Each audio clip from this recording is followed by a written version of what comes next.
Здравствуйте, дорогие зрители и гости канала!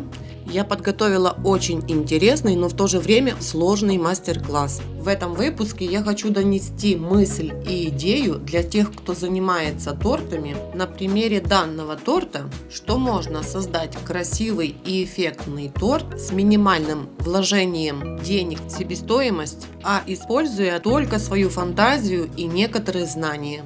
Этот мастер-класс разделен на две части. В первой части мы соберем и выровняем торт, а во второй части будет приготовление этого торта.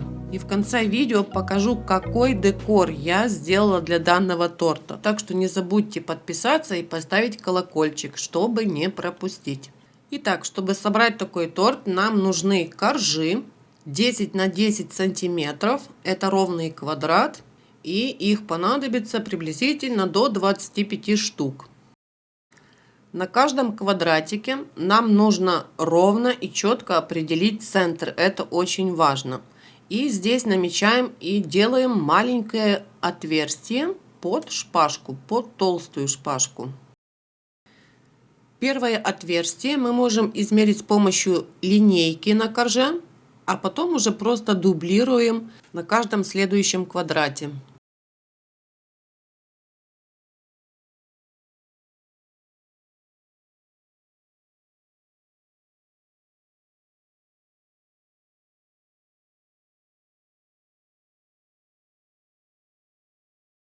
Для того, чтобы собрать вот такой торт, нам надо взять пенопласт, обтянутый пленкой. Мы будем на нем собирать, так удобнее всего. И вот нужно зафиксировать ровно две толстые шпажки. Торт мы будем собирать в двух частях, так как он у нас высокий. Мы будем ставить посередине подложку, чтобы он держал хорошо свою форму.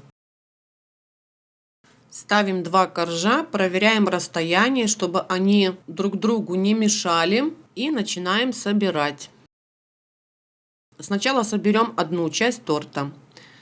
Кладем корж и на корж выкладываем крем. Сразу хочу сказать, что данные коржи должны быть соответственной плотности, и крем также, чтобы торт не развалился, а держался именно в таком виде, как мы его соберем.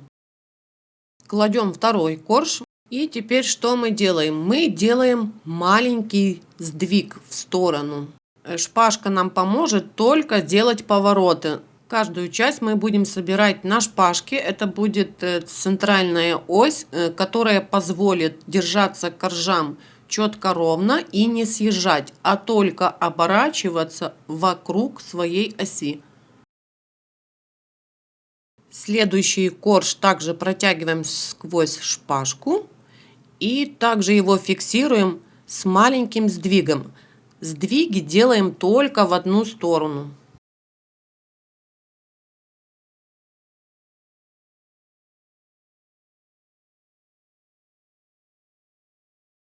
Видите, постепенно мы проворачиваем коржи, и у нас постепенно вырисовывается вот такая фигура.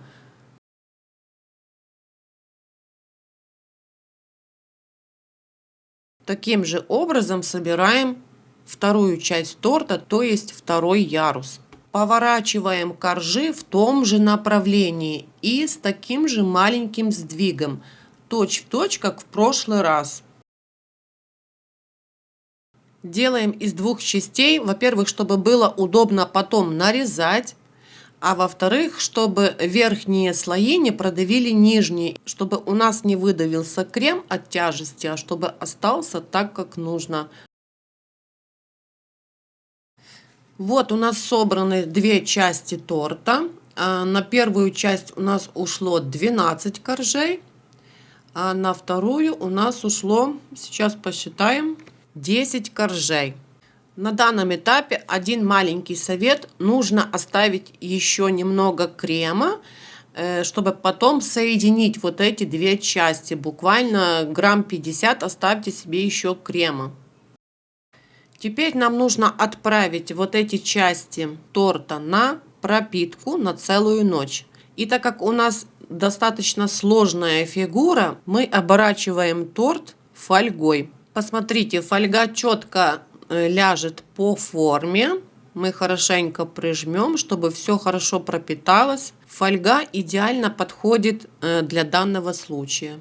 Вот все как есть, все вместе ставим в холодильник. Вот наш тортик после пропитки, он простоял целую ночь. Как вы видите, он немного осел, коржи уже обмякли. Снимаем фольгу, даже немного как бы слегка уголки деформировались, но это ничего страшного. Форма у нас сохранилась, и это самое главное.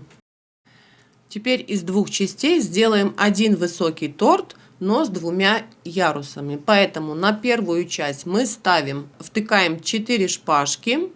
Это будет основа под подложку. Теперь смажем немножко кремом и сверху кладем подложку. Подложка должна быть меньше по размеру. Если коржи у нас 10 на 10, значит подложка достаточно 8 на 8. Обратите внимание, что подложка у нас с отверстием по центру для центральной оси. Теперь наверх ставим второй ярус.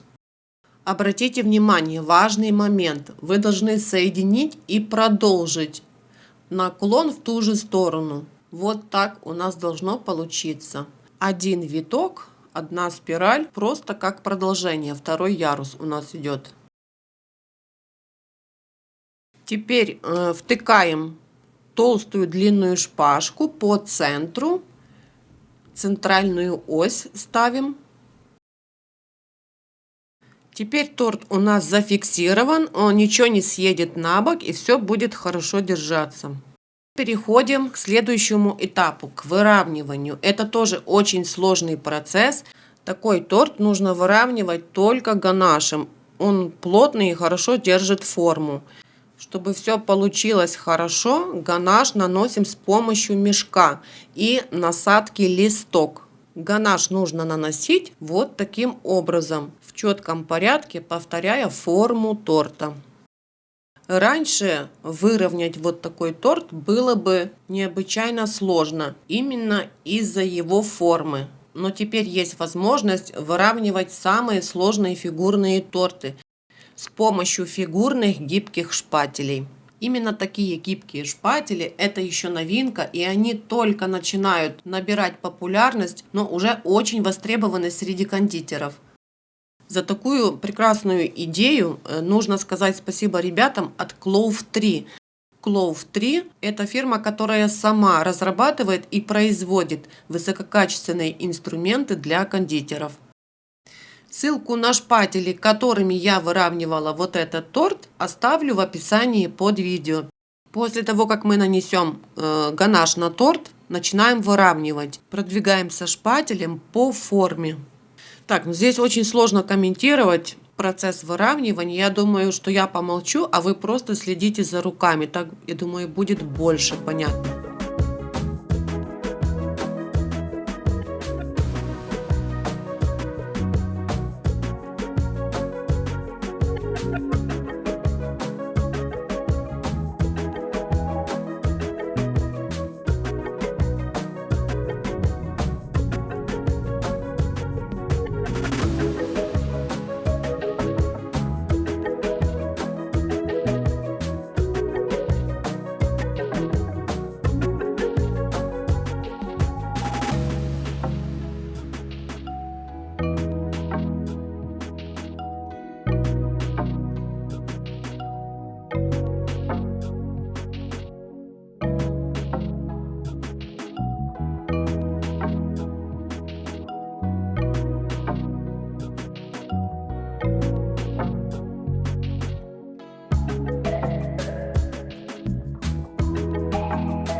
После того, как у нас торт более-менее выровнен, перед тем, как переходить к финишному выравниванию, убираю я тут шпажку, забыла убрать.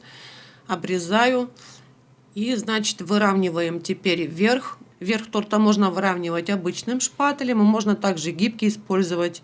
Для финишного он идеально подходит.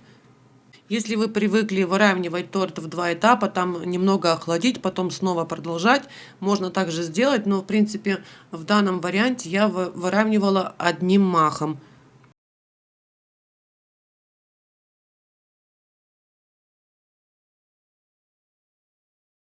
Все, на данном этапе убираю торт в холодильник, буквально на полчаса, чтобы он охладился, и будем его переставлять на поднос. Поднос смазываем ганашем. А теперь, чтобы торт легко отстал от пленки, которая на пенопласте, подрезаем тонким мастихином. И с помощью широкого шпателя поднимаем и переставляем. Ну и теперь, если нужно, можем еще где-то что-то подправить гибким шпателем, пройтись, сгладить, если есть какие-нибудь дефекты. Но я, в принципе, этого делать не буду, потому что я сейчас буду окрашивать еще этот торт. Мне захотелось окрасить его в черный цвет. После окрашивания оставим немножко на 30 минут, чтобы краска впиталась. Вот, посмотрите, какой черный красавец у нас получился. У нас сегодня тема эффектный, но недорогой красивый торт. Декор должен быть таким же эффектным, но недорогим.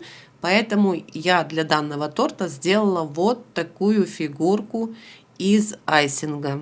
Мне очень интересно узнать ваши мысли. Подумайте и напишите в комментариях, какой декор лучше подошел бы к этому торту. Напоминаю, что вся нужная информация есть в описании под видео. Вторая часть этого выпуска будет через пару дней. До скорой встречи!